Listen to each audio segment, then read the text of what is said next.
Surat civil કોર્ટમાં આજે એક યુવકના અચાનક મોતની ઘટનાથી ચકચાર મચી ગઈ છે.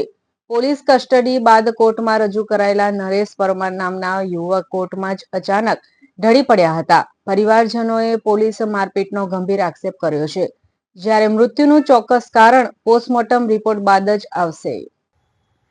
સુરત સિવિલ કોર્ટમાં આજે નરેશ પરમાર નામના યુવકનું અચાનક મોત થતાં ભારે હલચલ મચી ગઈ હતી. મળતી માહિતી મુજબ નરેશ પરમારને 2 દિવસથી પોલીસ કસ્ટડી બાદ કોર્ટમાં રજૂ કરવામાં આવ્યા હતા. કાર્યવાહી દરમિયાન તેઓ અચાનક કોર્ટ રૂમમાં જ ઢળી પડ્યા હતા. તાત્કાલિક તેમને સારવાર માટે હોસ્પિટલ ખસેડવામાં આવ્યા હતા, પરંતુ ફરજ ઉપરના તબીબોએ તેમને મૃત જાહેર કર્યા હતા.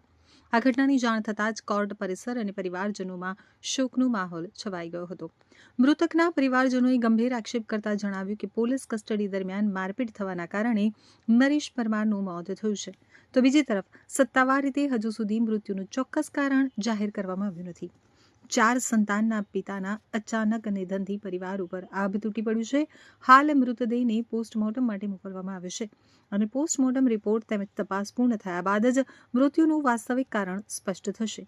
પોલીસે સમગ્ર મામલે જરૂરી કાર્યવાહી શરૂ કરી છે.